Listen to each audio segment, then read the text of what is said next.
Yo guys, sorry, you already know that today we are back playing some more Raging Loop. I know that we are around and the next night hasn't happened yet, so that's about where we are. We've decided to stay. Again, I don't even know if I had a choice to leave, I doubt it. So, we're just gonna let stuff keep happening, and we'll let the game play out. Let's go. It's been so long since I did this that I kind of panicked.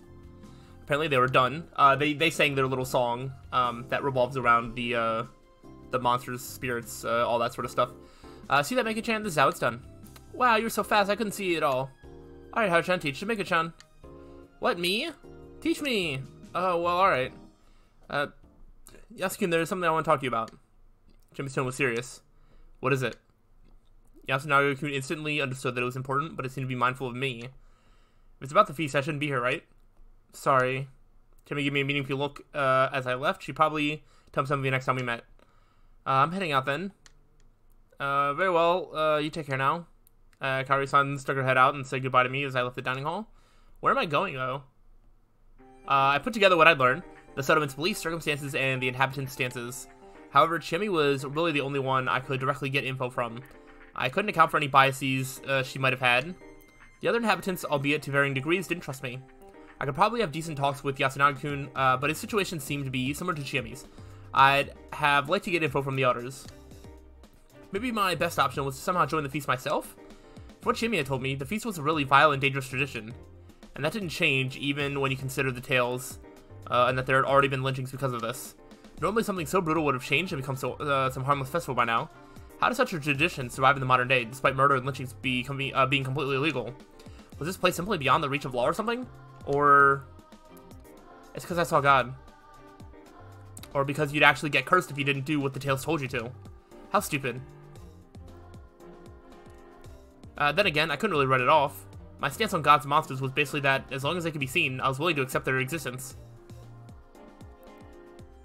The belief that nothing was beyond the comprehension of modern science was narrow-minded at best. New technologies and methods could easily reveal things that were previously undetectable. This had happened many times throughout human history. The idea that there were strange animals, ghosts, or aliens that were simply beyond our current ability to perceive was entirely plausible. However, there were disappointing realities too. For example, the original story about something mysterious could have easily been a lie, trick, misunderstanding, or misinformation. Generally speaking, the mysteries of the world all turned out to be one of those. Science has proved things far more often than it confirmed them, which was pretty damn boring. Surely even Houdini, famous for exposing mediums and other frauds, wanted to believe in psychic phenomena. He'd searched the world in hopes of meeting a real medium, but each he found proved to be fake in the end. That makes sense. I don't really know much about Houdini. I didn't know that was the thing that he did. Well, considering I'd actually seen something that shouldn't have existed, you could say that I was in a way more exciting situation than him. Though my life was in danger, so I couldn't really waste time trying to speculate what that thing was. Back to the matter at hand. For now, the most important thing was understanding and surviving the feast. To pull that off, I needed more info. I still hadn't heard how today's talk had ended. Based on the mood of the place, no one seemed to have died at least. They died. Shocked, I turned around. Hello? Who is this? It was a girl I'd never seen before. Are you sure? I thought we've seen her before. Wasn't she in the dining hall at some point? They died. Yes, they died. They all died. You will die too, surely. Welcome to Fujiyoshi, you poor man. The girl turned and ran, her skirt swaying behind her. Hold up, Mochi. Whoa, how'd you know, Poop Man? Who you calling Poop Man? And your clothes surprised me, sure, but you should work on your acting skills. Hey, this isn't a costume or anything. Huh? You're saying you wear that normally? Yep, I'm super poor, so the school uniform was the only thing I could wear. But Taiba never stopped complaining about that. That's why I borrowed Haru-chan's old clothes. They're cute, aren't they? Well, they are, but you are a guy, right? If I didn't already, I'd assumed he was a girl. Yep, I have one you can check while we're pissing together. No thanks. I didn't want to see it at all. Are you uncomfortable with your gender or something? What? No, I'm a guy. Then why? There's no reason, that's just the way I am. Honestly? I respect either way, but that's king behavior, I guess. The way you are? I'm an eccentric. There's something wrong with my head, so it's hard for me to get along with normal people. Okay, well not when you follow it up with, hey, there's something wrong with me, that's why I look like this. But I also can't just do whatever I please, so I ended up being a bit weird. So this is simply your nature? Yeah, speaking of nature, if it wasn't cold, I wouldn't mind going around naked. So basically, this was a guy with a unique sense of, well, everything. Unless he found something that really clicked, he'd have a hard time living anywhere, even in the city. You have my sympathies. Hey, Yasumi's is actually pretty easy to live in. You should, move here, Poop Man. What does that have to do with anything? Living in the city is hard, ain't it? Nope, it's way more convenient than here. Really, I thought you escaped because something bad happened. Well, I can't deny that. You're a weirdo too, right? That one I can deny. Wait, really? I thought we were birds of a feather. Right, old man? Ah! Whoa, there's a weird old guy in the bushes. I think Poop Man's a real weirdo. I know, right? That's what Poop Man is. Poop Man. Please don't spread that name. I don't give a damn if you use Fusaishi or Haruwaki. Just stop calling me that. Hassan? Hassan. Did I look like a Middle Easterner? I was mildly bothered by the accentuation too, but he was probably avoiding using nicknames that were similar to Haruchan's name. Well, whatever, that works. Poop Man became Hassan. I was never Poop Man to begin with. Yeah, where did they even come from? Oh, because of the outhouse, right. I was like, I don't know why, that took me too long to make that connection. You're close to the old man? We're fellow crazies. Hey. Well, the old man seemed to be enjoying it. Join us, Hassan. When the mist's clear, we can go steal chickens from Kung Fu Yoshi. Why'd I do something like that? What are you, Kappas? Why did he like me that much? Well, that might have been a good thing. He seemed to be a bit more unique than the other two students. By the way, why aren't you with the other students today? Well, Haruchan was angry, so I thought it wasn't going to be fun with her. Why was she angry? Haruchan likes, Yasun. Oh. So she doesn't like that Yasun seems happy about Chiene coming back. I see, so why was she mad at me? Haruchan actually wants Yasun and Chiene to get together. Well, I sure didn't expect to hear something like that. So she's helping the target of her unrequited love get a sweetheart? Yep, that's why you barging in and getting along with Chiene messed things up for her. So basically, I accidentally entered a love triangle. Let's go. Does Chimmy-chan know any of this? Pretty sure she does, but she doesn't do anything about it. He has a snowball's chance in hell. Man, this kid was harsh. So yeah, good on you, Hassan. Chiene is yours. Is she now? And wait, are you okay with this? Why are you asking? Well, I haven't been here for long, but from what I've seen, you're wild with most people, but kind of gallant around Haruchan. Well, you're probably right. She's a childhood friend and a bit of an airhead, so I do worry about her, that's all. That's unexpected. You seem like the type to mess with such people. I messed around with you to the very end. I owe a lot to Yasun, and Haruchan is an unfortunate girl. You know what? Asking too much at once isn't good, so I'll have you tell me more some other time. I already said too much. Hassan, what kind of magic did you use on me? He was the one who got blabbing on his own. By the way, you said that someone died. Did they? Well, I know the journalist did. Yasumi's people are still alive, but they're all as good as dead. Why do you think that? Who knows? I'm not good at reasons, but well... And when Takamine said he was the snake, I had a bad feeling come over me. Oh, I felt like I could hear the wolves laughing. Wait, what did you just say? I could hear the wolves laughing? Before that, when Takamine said he was a snake? Takamine-san is a snake? That's what he said. I got some urgent business, Mochi old man, see you both. Huh? The wolf is coming. You knew? Shit, I didn't have the time nor the connections. Muro-san. Huh? What? That was my line. Why is he farming at a time like this? Thank you for the key. Oh, don't mention it. But don't walk around by yourself. Everyone's on edge as it is. About that, do you know how many humans the wolves can kill per night? Shime went and told you about it, huh? I insisted on it. In fact, you had to have seen that coming when you sent her to meet me. The info I have is still limited, but I'm a bit worried. Sorry to bother you, but can you tell me more? Sorry, I won't cut it. It's a huge bother. I don't want to waste any time on this dumb shit. I have a farm to care for. I thought you and Shime would understand, but you're serious about this too? Well, he really didn't seem all that bothered by all this, but 2 people already died. What of it? Huh? Listen, people die all the time, and I'm always stuck cleaning it up. What? What was he talking about? Did you see the aftermath of the landslide uphill? It's been like that since the Nosato got to work on the place 8 years ago and it collapsed. They were too freaked out to even clean it up. I ended up digging out the workers' corpses and burying them. I had no idea that was such a big deal. Then there's the idiots from the city coming here just to hang themselves or get eaten by wild beasts. Me and the old man always have to deal with the mess. It's not rare for Saranaga to bring us corpses either. I don't know if they're mountain fishers or something, but it's dangerous upstream, damn it. And yet no one cares. I pick them, give them all nameless graves, and leave it at that. Beasts, corpses, you never know what you'll find in the mountains, kid. But this time, it was in the village. Yeah, I was wondering about that too. I never heard of Asian black bears eating humans, so maybe we got a pack of actual wolves here. You're saying that was done by beasts? And you're saying that was done by humans? What of it? We just have to create a night patrol. Why the hell do we have to kill each other? This person was hard to read. There was no denying he had a good head on his shoulders. He was reasonable and skeptical about the unknown. On the other hand, there were some things he put even above rationality. It felt like something you could call Yasumizu's rule, or better yet, fellowship. He looked at the situation from the perspective of, I gotta protect Yasumizu. He did whatever he could with those constraints, but he was in denial about the existence of enemies originating from within Yasumizu. To him, the situation was just a common case of some outsiders died, so what? Or maybe that was what he really wanted to think. That made the situation very bad. But I, being an outsider, couldn't say that. That's true. Like you say, there's something wrong with anyone believing such superstition. He looked displeased. What was I supposed to do? But I'm curious about what I asked first. Did the legend say that everyone dies the first night, or what? I need to know how to feel about this. Oh, that won't happen. Wolves can only kill one person per night. Really? But why? Okay, so that's what I thought. What does the legend have to say about it? What did Ba-chan say again? No one can go against the laws of the mountain, not even the Yamotsu Ukami-sama. Yamotsu Ukami? Wolves that return from Yomi, apparently. Huh, weird. I felt like I'd heard that term before. Still, wasn't it weird that the laws applied to the wolves too? They were on the Yomibito side, as in the as those opposing the mountain. And I was pretty sure the law of the mountain said that only one person could be killed per day. Lynching one during the day was the limit, and killing more than one per night was against the rules. Both would make you the target of the corruption. It didn't make much sense to me, but at least I found out that the wolves too could only kill one person per night.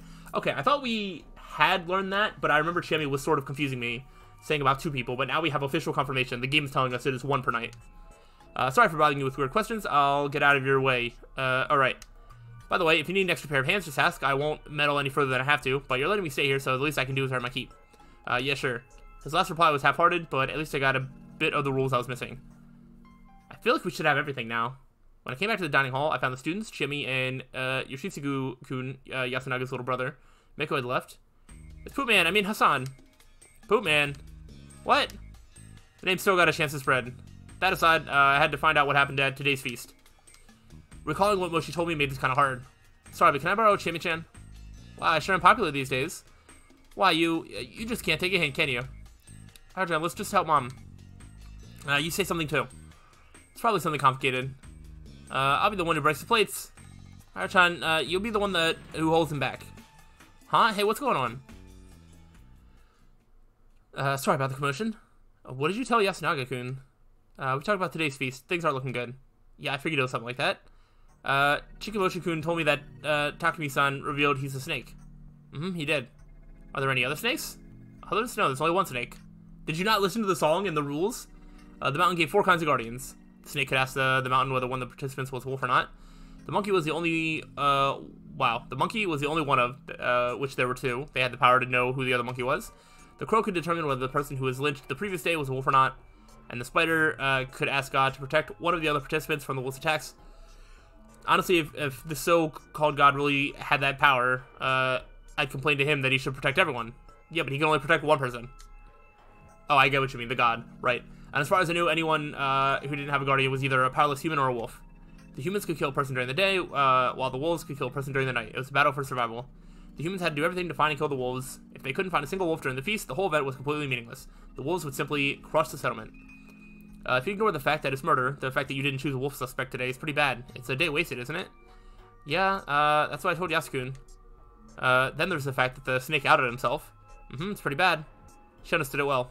We couldn't expect the help of the police or getting forensic investigation. Not to mention we were up against supernatural monsters. As things were, the snake's power was the only way to find out who was a wolf or not. In other words, losing the snake would mean losing the most powerful weapon against the wolves. But he should be fine for today. The spider will protect Takumi-chan. Huh? Hold on. We also know the spider? No. Yasukun suggested that whoever it is keep it a secret so that the wolves don't find out. Sharp. Kanzo-ji-chan agreed, and we went with that. Seems like the right move? It does. We probably should have done the same with the snake. They really should have. It was best to secretly gather info without revealing their guardians. Especially for the snake. He should have kept quiet and used his power to find out as much as reasonably possible before revealing himself. I knew it was difficult to figure out right away, but the fact that the snake, the most important role, was the first to be outed was really bad. From my perspective, Takumi-san had been so focused on protecting Yasumizu himself that he'd made a terrible mistake. He appeared calm, but I wouldn't have been surprised if he'd realized this and was actually pretty shaken. What do you think will happen? She asked like she already knew the answer. The spider was told to protect Takumi-san. The wolves obviously heard that. If they try to go for him, the spider will stop them, right? No idea how, though. Yeah, and with that, they lose one day's worth of murders. Chevy seemed to process this as a logic game, too. If I were a wolf, I'd ignore Takumi-san and go for someone else. Think so too? Who do you think you'll go for? And then there's a chance that they kill the spider, who then can't protect anybody. I don't know. I have no idea what the wolves are prioritizing. If they prefer the blood of women and children, they probably go for the younger people. Scary. Don't worry, you're not the youngest girl here. I'll kill you. It's fine. You're still the prettiest. I'll forgive you, though that still sounds pretty bad. Who knows what they'll do before killing me? I'm sure there were plenty of things they could conceive. Apparently there was another layer to the worst possible scenario. If they're not killing based on their preferences, then they'll kill someone whose death would shake the villagers. That'd be someone influential, or a player who's invaluable to the humans. That'd be Kanzo Ji-chan or Yasukun. That seemed likely. Yasunaga-kun was the only one who'd done something helpful for the villagers this time. He seemed to be the leader of the high schoolers and had a good head on his shoulders. But his ideas required Kanzo Makishima's approval, which made it pretty clear he was a standout. Honestly, I'd expect him to take more initiative than he had, but the fact he considered the younger people's opinion showed real leadership skills. In any case, he wasn't someone the humans wanted to lose. Oh yeah. Did you decide who Takumi-san will investigate? Yeah, it's Kyonosuke-san. Huh? What's with that choice? What do you mean? He asked for it, and we wanted to prioritize those who were the least popular. It'd make them safer. I wasn't so sure about that choice. Yeah, if he's so desperate about wanting to be investigated, he's probably good. Especially for, like, the very first time. It's not like somebody's, like, already big-braining, like, every little strategy. So, they're probably wasting a night. Those who were confirmed as non-wolves would have much more freedom to act. At the very least, they wouldn't be suspected as wolves, who were just trying to exploit the situation during the feast. That being the case, shouldn't they have opted to choose a potential leader to investigate? Well, I didn't really know if Kinosuke no Satoshi had the skills, but from what I could tell, he definitely lacked the influence to lead. If they wanted to secure a reliable leader, they should have went for someone like Kanzo Makishimashi. But wait, if the snake's target is killed by the wolves, the snake's power will be wasted, right? The dead can be investigated by the crow, after all. No, those killed at night are chosen by the wolves, so they're obviously humans. The crow can only investigate those chosen and killed during the daily feasts. Oh, I see, makes sense. But yeah, no, if they publicly said, hey, we're going to investigate this guy, and then the wolves just kill that guy, then it's just like, okay, well, we got one, now what do we do? I guess. No, I guess that also doesn't really need to be. I don't know. Whatever the case, perhaps investigating Kinosuke wasn't that much of a mistake. Did that mean they were actually doing a decent job? Well, it'd be pretty bad if Kanzo was the one to go. Oh, why do you say it like that? Is he going to be the next one to go? Chemi looked gloomy. She and I probably felt that it wasn't a complete blunder, but still had a bad feeling about it. During the feast, everyone had to lock themselves somewhere all alone around every sunset. It was called sheltering. Oh my gosh, I think one time I brought up, like, how come we were safe the first night when we were in the same place as Chemi. That's because the feast hadn't started. During the feast, everyone does have to be by themselves. Otherwise, yeah, you'd be cheating the laws of the mountain and all that. Well, I could understand it considering the legends, but I'd still wonder why the students didn't go to school. It was a weekday. When I'd asked, they just told me, why would we leave when it's so dangerous? The idea that they couldn't leave when the mist was here was so popular, it affected their daily lives. Also, the people at Kamufujiyoshi had to know that Yasumizu was covered in mist, right? Considering the school, there probably had few students to begin with. The non-presence of 3 from Yasumizu would normally be a serious problem. I knew it was a settlement for the ostracized, but did they really neglect this place that badly? Looking at it from that angle, it was safe to assume that the local villages, Kamufujiyoshi included, actually concealed the Feast of the Yomi Purge. I thought about that and similar things in room 203 of the student dorm, the place I was given. Chemi had given me some cup ramen and hot water. We chatted for a moment about being neighbors for a while, and then she returned to her room. Weird we could be so casual about this, considering there's a chance we wouldn't meet again tomorrow. After dinner, I took a bath. The gas boiler was pretty damn old, so learning how to use it took a while. There were some working electrical outlets, too, so I could charge my phone. I didn't have a wristwatch, so that was important. By the way, my room didn't have a kitchen. I was pretty sure the other rooms didn't either. From what I could tell, no one here actually cooked or ate at their own homes. They all relied on the dining hall to provide their meals. The settlement had not only a unique culture, but a way of life as well. I couldn't help but wonder how something like this began and survived into the modern era. It was an interesting subject to research, but for now, I had to worry about the fact that my life was in danger. Anyway, what are my options now? I actually don't know if your life is in danger, because you're not part of the feast. I wasn't part of the feast, but walking around at night was probably dangerous regardless. Oh yeah, you can't go outside.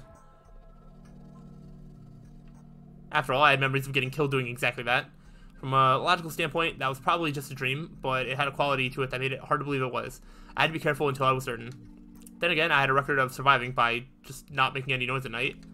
Maybe I should have stayed awake and looked around. Also, Takumi-san had said they were going to have someone keep watch at night, didn't he? Was he going to do it himself? Considering the snake's importance, he shouldn't do something so dangerous. Right, because somebody could just die by just not following the rules. Like, yes, the wolves can only kill one person at night, but if, like, 4 other people don't follow the rules, they could all just, like, die because of breaking the rules. And then the game's over just like that. Shit, they barely decided anything in the feast. I wasn't getting enough info either. I felt like I barely knew the basics. Talking during the feast meant giving info to the wolves, but if the humans kept too many things hidden, the wolves would end up knowing way more than them, and that was just dangerous. Still, there was a limit to what I could do in my situation. If I kept being the messenger I was today, I would create a huge imbalance of info myself. Not to mention, I could be deemed suspicious and lose the residents' trust. Shit, what was I supposed to do here? Was it best for me to just stay quiet and wait for the feast to end? That wasn't like me at all.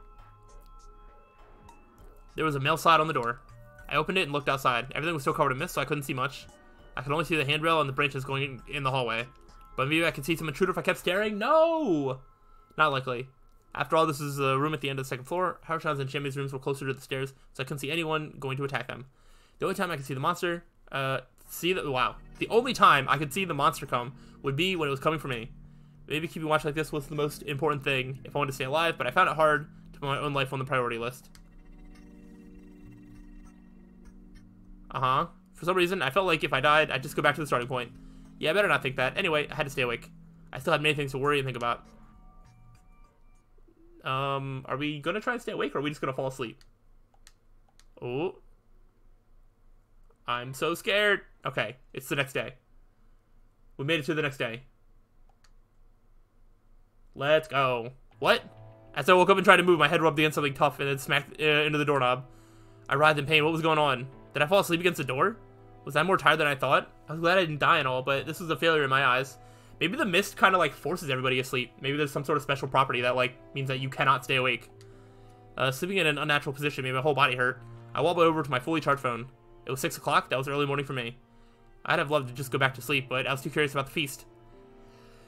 After washing my face with hot water and putting on my shoes, I decided to take a peek through the mail slot. Oh, well, outside I saw Chami standing there with a knife in hand. Excuse you? I reflexively stepped back, tripped, and fell on my ass. What the hell was that? There was a woman standing before my room with a weapon. I only caught a glimpse, but that was enough to conclude that I was dealing with the scene straight out of a horror movie. What could have prompted this? Did she suspect I was a wolf, or was she a wolf herself? She knocked on the door, making me squeal a bit. Haruki-san, are you awake? Would she kill me if I replied? Wake up, I need a hand checking on everyone. By the way, I'm armed, but it's just for self-defense. Okay, alright, see, we can trust her. Say that sooner, damn it. Oh, so you are awake. Don't worry, I just put the weapon away. That's terrifying. I hesitantly peeked through the mail slot and saw her hopping around, showing me her empty hands. After meeting up with Chami, we went around the dorm and woke up the students. All of them were alright. While they got ready, we went to the Nosato mansion, just because it was close. Yasumizu was still misty and unpleasantly silent. I walked carefully, just like yesterday morning. I want to see who died. Who couldn't write off the possibility that a werewolf would jump out of the mist and tear me apart? It'd be over for me. I was walking ahead, dragging Chami by the hand, careful about where I was going. If something happened and I got eaten or something, Chami could either fight back or run away. Is someone there? Oh, Nosato-san, it's Fusaishi and Chimi-chan. Where? Oh, there. We peered through the mist and a gloomy frown appeared. Hey there. Looks like the mansion was safe. Of course, it's old but well protected. Not even monsters can make it in, surely. I see. Then can we all take shelter inside? Why should I let you? This is Yasumizu's problem, not mine. I see, good point. Then we'll just get moving and solve the problem, I guess. Huh? Wait, it's dangerous. I need to be in groups. Really, I was beginning to think this guy was best described as all bark, no bite. Though prideful and vain, he wasn't as smart as he claimed to be, as shown by his inability to take charge of the feast. Also, his fussy attitude was probably just making up for his fear. It was entirely possible he was just putting on an air, and that the mystery of Yasumizu, or rather Fujiyoshi, was actually scaring him. Anyway, we went downhill and met up with the students. Even a familiar road can be scary. Yeah, Mr. Shar are weird. I can get naked and no one get mad. Stop that, you fool. Haru Makishima was acting weird. Mochi was definitely expecting a retort from her. She didn't say anything, and her face was so pale you could tell through the mist. Hang your head, she was lightly shaking. Everyone else could see it too, but no one chose to address it. Questions would quickly become suspicions after all. Perhaps she was a wolf and did something horrific last night? As we all thought similar things, she suddenly collapsed to the ground. Are you alright? Don't touch me! Her hoarse scream shocked everyone. Haru-chan? Ishan, Sorry, but right now Yeah, I can understand if you're on edge, but be careful about where you walk. We then slowed down, Haru-chan not touching anyone's hands, was at the rear of the group. As we walked, trees and stones drifted in and out of visibility through the surrounding mist. Our vision was so limited, it felt like the world around us was changing with every step we took. A tunnel of trees, a path on the paddy field, a stone platform, a concrete stairway. We walked between realms every passing second. I was still wondering about Haru-chan. What was on her mind? Was she afraid or wary? After descending for a bit, we arrived at the plaza. I see all of you are alright. We met 2 more people in front of the dining hall. Are the elders sleeping in? Bachan's still getting dressed. She's not feeling too great right now. Let's check on those who aren't here yet. Come with me, Kyo. Why are you ordering me? Because we might need some manpower. Fusaishi, you come too. This was the first time he ordered me to do something, but it wasn't a situation where I could be happy about him relying on me. Yes, of course. Probably had a bad feeling. Namely, that he wouldn't be able to rely on a certain someone ever again. As I passed by Kaori-san, I heard her whisper, Yasunaga, can you help? With what, Mom? Finding Yoshitsugu. He's missing. Everyone probably had a bad feeling about this. The 3 of us guys checked the houses. Yasunaga-kun, Chiemi, and Mochi walked around the settlement. We'd agreed to split up and start searching. The Misty Village was silent. I couldn't hear anyone chatting. I'd seen these buildings from the outside, but it was my first time actually walking in.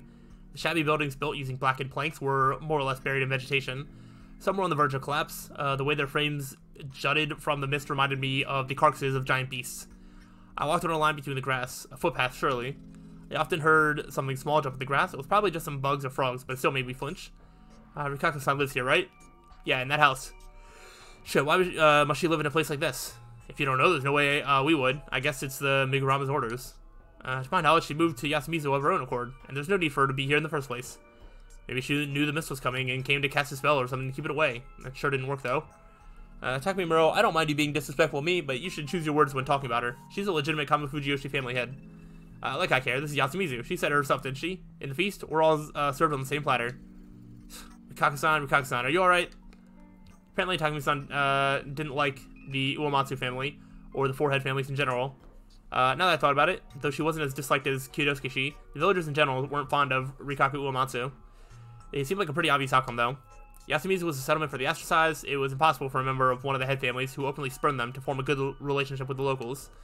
Rikako-san emerged before too long. She was wearing her usual strange getup, and she didn't seem any different from how she looked yesterday. I needed to check on Meiko. We moved on to the next house. It felt like Rikako-san was urging me, so I woke the girl up. Meiko-chan this morning. Well, I couldn't imagine Rikako-san raising her voice, while the other 2 probably didn't feel like they had to get involved with the girl. After a few calls, she finally come out. Still half asleep? Meiko, I'm glad you're alright. Kyo, take them to the dining hall. Come with me, Rikako-san. Watch your step. Yes, she was apparently trying to get my attention, so I turned around and said yes. I'm sorry. Her sudden apology left me completely confused. She then departed alongside the other 2, leaving me alone with Takumi-san. What are you apologizing for? Are you sure we should go on without Kinoshi-san? He'd be useless anyway. I only brought him along in case it was Uematsu's mock priestess that died. But now I know who got killed. It could still be the old guy, right? Shut up. If old Miyakanza was around, he'd have woken up earlier than anyone and searched the length of Yasumizu 3 times by now. Sorry, his house is over there. I followed him in silence. I couldn't think of anything to say. The fact that the door was unlocked made it clear that something wasn't right. Yep, okay, here we go. The moment I opened it, my nostrils were assaulted by a smell I'd experienced just yesterday, the reek of a fresh corpse. Damn it, damn it, damn it.